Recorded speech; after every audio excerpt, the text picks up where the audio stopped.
My name is Zenobia Sheets of Cleveland, Ohio. I am a licensed esthetician and also the owner of Hughes Day Spa. Today, I'm stating that I have officially completed the Cosmetology Reform Bill, whereas it would create a cosmetic therapist career field and licensure.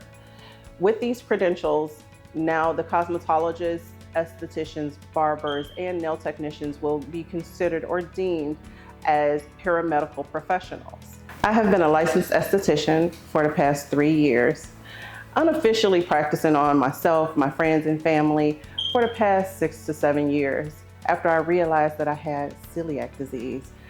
I ended up with a rash that was all over my body. It looked like a fungal infection almost, and I could not figure it out for months.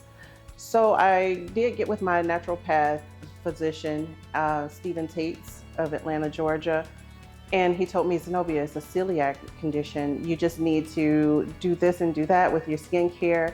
And I did that, and I noticed my skin turned around within 2 weeks. And it led me to seeking the credentials behind formulating my own skincare products. As you understand, during COVID, many of us had to close our doors, and some, unfortunately, have never reopened. November of 2020, I registered for an aesthetic program. By March, COVID happened, schools shut down, we had to go to virtual learning, and I pretty much did 70% to 75% of my education online, unfortunately, due to the restrictions of COVID. However, as my classmates and myself began to review the curriculum versus where the industry was headed, we noticed a huge gap. We noticed that there was services and procedures and protocols that was not taught, that was not permitted to be taught, and that was just, an untouched territory. From there, I began to research. So I've been researching for 3.5, 4 years on these topics, on these services, on the credentials that are needed for these services. And I realized that there is no formal training for a medical esthetician. That I actually discovered when I went to the Department of Higher Education. I went to the governor's office and I said, hey, listen, I am interested in creating the career field, the curriculum, and the actual training for medical estheticians in the state of Ohio. Upon there, we researched. I worked with our state representative, Ms. Juanita Brent. I love her. We researched and found out that there is no training nationwide for such credential. So that means that this title of medical esthetician is kind of being utilized or misutilized loosely. Whereas the services are not being monitored, there's no checks and balances, and it's leading to, unfortunately, as you all have possibly seen on social media and in some cases on the news, leading to actual harm being done to our clients. If we ever, unfortunately, have to come across another pandemic where the country has to shut down, create paramedical professionals that can be considered or deemed as essential workers and help to keep some type of homeostasis in our country. As far as the cosmetologists go, what does this look like for you? With cosmetologists, you have your oncology patients, your burn victims, your traction alopecia clients, and so forth on. Those clients can now come to you for entry-level hair restoration services. What does that mean? That means that you would be able or permitted to now provide PRP treatment. So PRP is platelet-rich plasma, meaning you're using that person's own blood to restore the hair growth and the circulation, the blood circulation to that area where the hair is no longer growing. So for cosmetologists and barbers, that would be one of the many services that I propose. With estheticians, what does this look like for us? Estheticians will now be able to do microneedling at a minimum, microneedling and more. So for our pitted acne clients, we will be able to actually microneedle them and help build that collagen back up, redeem their confidence, and kind of, restore them to a point where they're able to take pictures comfortably and with a beautiful smile. We can focus in and study PCOS, the effects of hirsutism, hidradenitis suppurativa, and other conditions that arise from polycystic ovarian syndrome. That would definitely help and benefit our high school students, which is why a portion of this program will also be able to extend back into these high schools and teach these young ladies and young men how to maintain and treat their skin on a day-to-day basis to either, one, prevent or maintain their skin integrity. For nail technicians, there is already a medical nail program.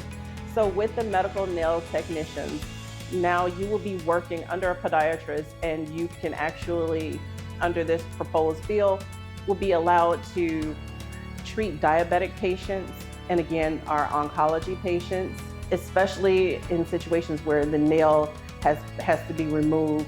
You can do the nail restructuring. Podiatrists and wound care specialists are not doing designs on nails and doing other things that kind of make the woman feel like she's, attractive again. That's where we come in. Now, as a collective, part of the curriculum will require us to hone in on sociology, the psychology, anatomy and physiology, nutrition, and things of that nature. So there will be general education courses. There will be some targeted courses that we would need to take. For instance, cosmetic chemistry. We need to understand the products and know the products and what the targeted results are going to be when we're applying these products to our client's skin. As far as the sociology, the psychology, and the nutrition, we are the gatekeepers for our clients. Many of them come to us just to sit and talk, to vent, to let go, and we are holding so much on a day-to-day basis. So with that, we need to know how to hold their words with dignity. Now we will be required to utilize a HIPAA-compliant electronic health record. There are companies out that has already started the formulation and the structuring of these electronic health records specifically for the cosmetology field. Okay, so let's recap here. I know that was a lot, and you all are probably like, what is going on here? So with it, any cosmetology license holder in the country, I am asking you to at least sign the petition so that we can take it to Congress and see what Congress would be interested in saying or hearing about this reform. The more signatures, the more support, the easier the lobbying effect will be. So again, any cosmetology license holder will now be considered to be able to provide paramedical services and would be considered an essential worker. We will now be licensed through the medical board as cosmetic therapists, meaning you will have a national provider number. With an MPI number, we will now be allowed or permitted to accept FSA and HSA payments. We will now be able to accept insurance payments and submit insurance billing. So this will not only benefit the cosmetology industry, this will benefit our medical billing and coding industry, our physicians, the insurance companies, and so forth on. So this is massive. This is a major initiative for our economy nationally. If you consider the number of licensed cosmetology holders, we hold a great amount of votes. So again, I am asking you all to step forward, speak up for ourselves, stand up for ourselves, and let's do this in unification. Even your clients can get in and sign this and share the proposal so that they can actually still receive those services. They are a vital component here too. If you think about that cancer patient that was not able to get any services during the pandemic, that diabetic that needed that pedicure and their nails trimmed during the pandemic, we need to speak up, okay? So I am again asking you to consider signing the proposal. If you don't sign it, share it. It costs nothing. I am not asking for any monetary donations. I am asking for you all to stand up for ourselves and stand up for your counterparts collectively so that our voices can be heard in unification. Again, thank you so much.